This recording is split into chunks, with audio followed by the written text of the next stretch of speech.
অসমৰ লগতে কলিয়াবৰলৈ গৌৰৱ কঢ়িয়াই আনিলে কলিয়াবৰৰ তনুষ্কা বৰাই। ৰাষ্ট্ৰীয় ক্ৰীড়াৰ মঞ্চত সোণৰ পদকেৰে জিলিকিল কলিয়াবৰৰ তনুষ্কা বৰা। কলিয়াবৰৰ নিবাসী পবিত্ৰ বৰা আৰু কাকু বৰাৰ কন্যা তনুষ্কা বৰাৰ এই সাফল্যত উৎফুল্লিত প্ৰশিক্ষক প্ৰাঞ্জল তামুলী। নতুন দিল্লীৰ তালকাটোৰা ইনডোৰ ষ্টেডিয়ামত অনুষ্ঠিত হোৱা all India inter zonal karate championship 2025ত তেলেংগানাৰ খেলুৱৈক পৰাস্ত কৰি সোণৰ পদক লাভ কৰে তনুষ্কা বৰাই। ইয়াৰ পূৰ্বেও নৰ্থ ইষ্ট জন কাৰাটে চেম্পিয়নশ্বিপত অংশগ্ৰহণ কৰি অৰুণাচল প্ৰদেশক পৰাস্ত কৰি তনুষ্কা বৰাই লাভ কৰিছিল সোণৰ পদক। সম্প্ৰতি শ্বেডো মাৰ্চেল আৰ্ট একাডেমী কলিয়াবৰত প্ৰশিক্ষণ লৈ আছে তনুষ্কা বৰাই। কলিয়াবৰৰ পৰা অকল মই গৈছোঁ, নগাঁও ডিষ্ট্ৰিক্টৰ পৰা 7জন গৈছে। 7জনৰ ভিতৰত কেইজনে জিকিবলৈ সক্ষম হ'ল? 7জনৰ পৰা 6জনে জিকিছে। আৰু গ'ল্ড মেডেল পাবলৈ কোনে কোনে সক্ষম হৈছে? মই পাইছোঁ গ'ল্ড মেডেল। আচ্ছা, তুমি যে তাত জিকিছা, গ'ল্ড মেডেল পাইছা নেশ্যনেল লেভেল টুৰ্ণামেণ্টখনত, তোমাৰ কেনেকুৱা লাগিছে, মনোভাৱ কেনেকুৱা? ভাল লাগিছে। তুমি ক'ত ক'ত খেলিছিলা আৰু তুমি চিলেকশ্যন প্ৰচেছটো কেনেকৈ পালা? চিলেকশ্যনটো কেনেকৈ হ'ল? প্ৰথম ডিষ্ট্ৰিক্ট খেলিছোঁ, 2টা গ'ল্ড মেডেল পালোঁ। তাৰপিছত জোনেল খেলিলোঁ, তাত চিলভাৰ এটা আৰু ব্ৰঞ্জ এটা। তাৰপিছত ষ্টেট খেলিছিলোঁ, তাত 2টা চিলভাৰ পালোঁ।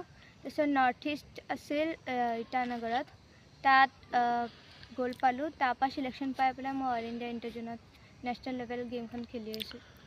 আৰু তুমি কোনটো ইভেণ্টত খেলা? মই চাব জুনিয়ৰ -35 kg আৰু কাটা খেলোঁ।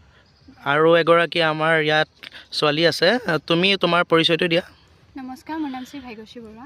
তুমি এবাৰ দিল্লীত খেলিব গৈছিলানে? নাই যোৱা।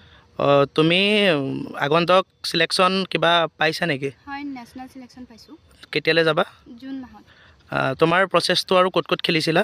মই ডিষ্ট্ৰিক্টৰ পৰা আৰম্ভ কৰিছোঁ। প্ৰথম ডিষ্ট্ৰিক্টত 2টা গ'ল্ড পাই পেলাই মই জেনেৰেললৈ চিলেকশ্যন পাইছোঁ। তাত চিলেকশ্যন পাই এটাত গ'ল্ড আৰু এটাত ব্ৰঞ্জ পাবলৈ সক্ষম হৈছোঁ। তাৰপৰা চিলেকশ্যন পাই ষ্টেটলৈ গৈছোঁ, ষ্টেটত ব্ৰঞ্জ পাইছোঁ। তাৰপৰা আমাৰ য়ুথ কাপ এখন গেম আছে, সেইখনত আমি তাৰপৰা নেশ্যনেল চিলেকশ্যন দিয়ে। তাৰপৰা চিলেকশ্যন পাই পেলাই মই নেশ্যনেল চিলেকশ্যন পাবলৈ সক্ষম হৈছোঁ। তোমাৰ প্ৰশিক্ষকজন? প্ৰাঞ্জল তামুলী আমাৰ প্ৰশিক্ষক। আৰু academy? Shadow martial art academy. তোমাৰো একাডেমিটো মিছা আমনিতে আছেনে? হয়। আমনি কোনখিনিত আছে? আমনি মন্দিৰ ইংলিছ স্কুলত আছে। চৰকাৰৰ পৰা কিবা সা সুবিধা পাইছানে? এতিয়ালৈকে বৰ্তমান পোৱা নাই।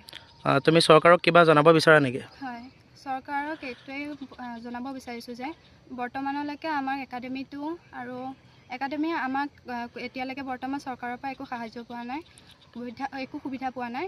সেইকাৰণে আমি এইটোৱে বিচাৰিছোঁ যে আমাৰ একাডেমীটোলৈ আৰু আমাৰ কাৰণে সহায় আগবঢ়ায়। তনুষ্কা, তুমি আগতে নেশ্যনেল লেভেল কিবা খেলিব গৈছিলানে, নেশ্যনেল বা ইণ্টাৰনেশ্যনেল? নাই যোৱা, এইবাৰে প্ৰথম। তোমাৰ নামটো কি কৈছিলা? নমস্কাৰ, মোৰ নাম শ্ৰী ভাগ্যশ্ৰী বৰুৱা। ভাগ্যশ্ৰী, তুমি আগতে নেশ্যনেল খেলিব গৈছিলানে? হয়, এবাৰ গৈছিলোঁ। তোমাৰ তাত কেনেকুৱা ফলাফল হৈছিলে? ফাৰ্ষ্ট মেটচখন জিকি ছেকেণ্ড মেটচখন নোৱাৰিলোঁ। আশা কৰোঁ তোমাৰ আগন্তুক খেল ভাল হওক। আৰু তোমালোকে এতিয়া ইয়াত কেনেকুৱা প্ৰিপেৰেশ্যন কৰি আছা? মই নেশ্যনেলৰ কাৰণে প্ৰিপেৰেশ্যন কৰি আছোঁ। আৰু তোমালোকৰ আগন্তুক গ'লটো কি, মানে খেলি কৰি তোমালোকে কি কৰিম বুলি ভাবা? ইণ্টাৰনেশ্যনেল খেলিম বুলি। ইণ্টাৰনেশ্যনেল? হয়, ইয়াত কলিয়াবৰত এফিলিয়েটেড একাডেমি নাই। বৰ্তমান আমাৰ নগাঁৱৰ কলিয়াবৰৰ ভিতৰত এটাই আমাৰ এফিলিয়েটেড একাডেমি আছে, যিটো হ'ল আমাৰ শ্বেডো মাৰ্চেল আৰ্ট একাডেমি। আৰু বাকীবোৰ এফিলিয়েটেড নোহোৱাৰ বাবে আমি এইটো একাডেমিৰ পৰাই আমি চিলেকশ্যন পাইছোঁ। আমাৰ খুব ভাল লাগিছে, মই বহুত প্ৰাউড। আমাৰ কলিয়াবৰৰ পৰা আগে পিছে কোনো তেনেকৈ নেশ্যনেলত জিকা নাই। আৰু আপোনালোকে জানি পেলাই বহুত ভাল পাব, আমাৰ তনুষ্কা বৰা যোনে এখন নেশ্যনেল লেভেল টুৰ্ণামেণ্ট, আৰু আপোনালোকে জানিব নেশ্যনেল বহুত হয়, কিন্তু এখন অফিচিয়েল এখন অল ইণ্ডিয়া ইণ্টাৰ জোন এখন নেশ্যনেল লেভেলে হয়। আমাৰ 4টা জোন থাকে, নৰ্থ ইষ্ট জোন, ইষ্ট জোন, ৱেষ্ট জোন, এনেকৈ আমাৰ টোটেল 4টা জোন থাকে। আৰু 4টা জোনৰ পৰা দেশৰ গোটেই চুকে কাৰণে যিমান ভাল টপ প্লেয়াৰ আছে, প্ৰত্যেকখন ষ্টেটৰ প্ৰত্যেকখন জোনৰ গ'ল্ড মেডেলকেইটা আহিব। আৰু গ'ল্ড মেডেলকেইটা আহি পেলাই ইয়াত পাৰ্টিচিপেট কৰে। খুব টাফ খেল হৈছে। আৰু এখন কাৰাটে ইণ্ডিয়া অৰ্গেনাইজে এৰেঞ্জ কৰা গেম হয়, তাত আমাৰ তনুষ্কাই প্ৰথমবাৰৰ কাৰণে কলিয়াবৰ ৰাইজৰ কাৰণে এটা ভাল সুখবৰ লৈ আহিছে। তাৰ কাৰণে মোৰ বহুত ভাল লাগিছে, আমাৰ মন ভাল লাগিছে, আমি খুব প্ৰাউড। আগে পিছে আমাৰ ভাগ্যশ্ৰীও যাব। আৰু লগতে আশা কৰোঁ আমাৰ ক্লাবৰ পৰা আৰু বহুত ল'ৰা ছোৱালী তেনেকৈ যাওক। নেক্সটটো হৈছে কি, আমাৰ ইয়াত কলিয়াবৰত কোনো এফিলিয়েটেড একাডেমি নাই, যাৰ লগত মানে কাৰাটে ইণ্ডিয়া অৰ্গেনাইজেশ্যন আৰু উকা আমাৰ নগাঁও ডিষ্ট্ৰিক্ট কাৰাটে এছ'চিয়েশ্যনৰ লগত এফিলিয়েটেড থাকিব লাগিব, তেতিয়াহে আমি ধৰক আপোনাৰ নেশ্যনেল বা ইণ্টাৰনেশ্যনেল, অফিচিয়েল নেশ্যনেল বা ইণ্টাৰনেশ্যনেল আমি খেলিব পাৰোঁ। মই আশা কৰোঁ আগন্তৰ দিনত আমাৰ যিমানখিনি ইয়াত ওচৰে পাঁজৰে কাৰাটে ক্লাব আছে, গোটেই কাৰাটে ক্লাবখিনি আমাৰ এফিলিয়েট হওক, এফিলিয়েট হৈ পেলাই আমি একেলগতে যাওঁ খেলোঁ। বৰ্তমান অকল আমাৰে একাডেমিটো এফিলিয়েটেড হয়, সেইকাৰণে অকল মোৰ 20টা ষ্টুডেণ্টৰ ভিতৰত অকল 2জন ষ্টুডেণ্টে পাবলৈ সক্ষম হৈছে। এইটো দুখৰ খবৰ। তেনেকৈ মই আশা কৰোঁ গোটেই ক্লাবখিনি যাতে একলগ হৈ পেলাই অফিচিয়েলি ৰিকগনাইজ হওক। এতিয়া কাৰাটে ইণ্ডিয়া অৰ্গেনাইজেশ্যনটো ইণ্টাৰনেশ্যনেল অলিম্পিক কমিটিয়ে ৰিকগনাইজ কৰা, সেইটো কাৰণে আমি চান্স পাওঁ ধৰক।